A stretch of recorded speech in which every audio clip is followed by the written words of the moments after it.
why do you think we got away from wisdom? I mean, obviously in their time, from what you described, that was the focus of everything, and people, that's how they acquired knowledge. It's verbally, and they looked up to sages. How did we get away from that? How did that over time? How did we get away from looking for the truth or looking for a better way to function in life and live?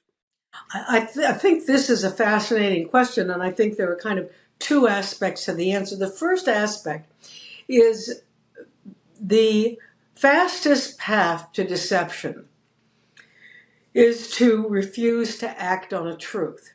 So the refusal of truth automatically opens people up to lies. And the truth of wisdom, to live it, requires a certain amount of restriction. You're not going to be able to steal from other people. If your word is sacred, you can't lie to people. If the Creator has placed within you every answer that you need, because your heart is a map of the wisdom that created the universe, then you can't afford to look to other people or other things or alcohol or drugs for answers, because you know the answers aren't there. You have to be strictly honest with yourself, and that's where the answers are.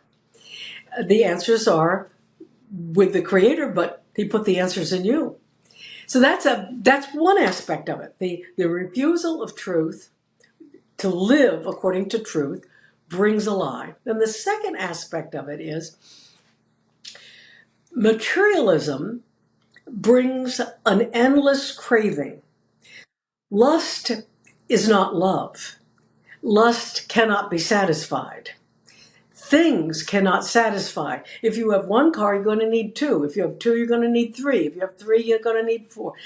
If you have a big mansion, it's still not going to be enough. You'll need a summer home. You'll need this idea that the heart, which is a spiritual aspect of you, can be satisfied with materialism is an illusion. So why do people who are materialistic and committed to materialism want to get rid of spirituality?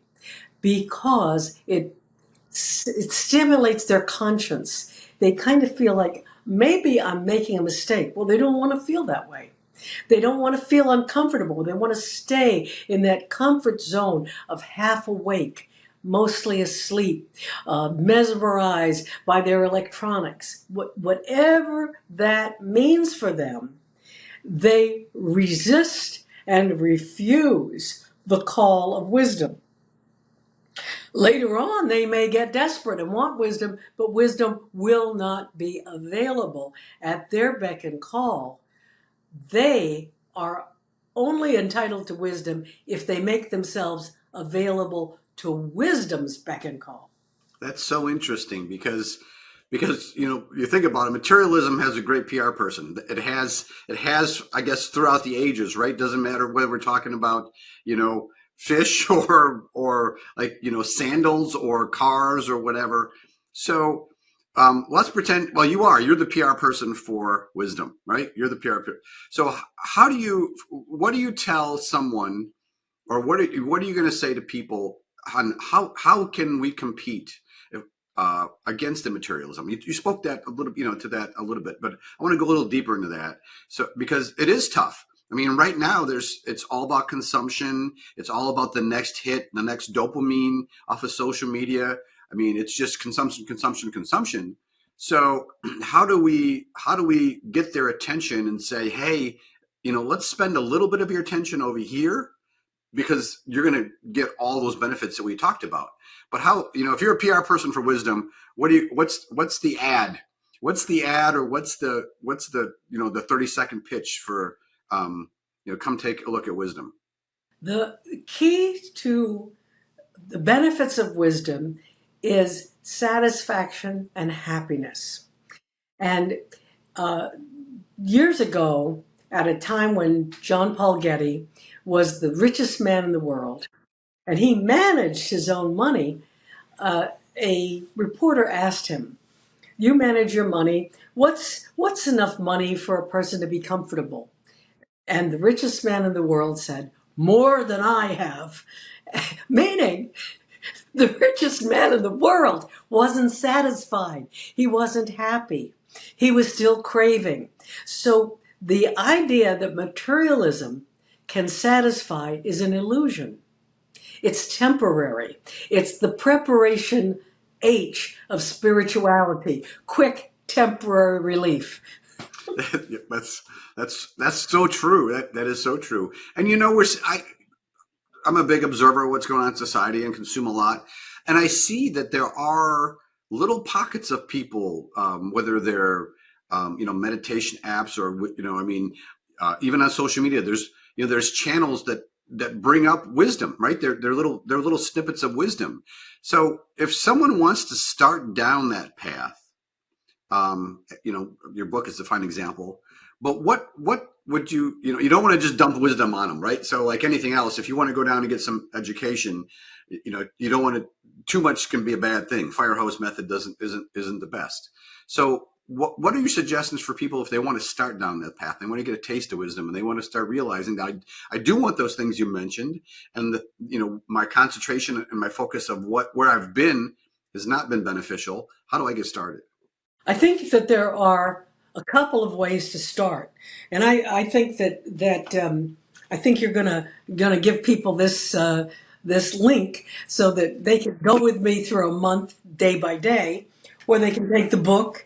But that's just one path. The simplest way to start wisdom is to start with an attribute of wisdom. An example is kindness. A person can say to themselves, today in relationships, I'm going to be kind.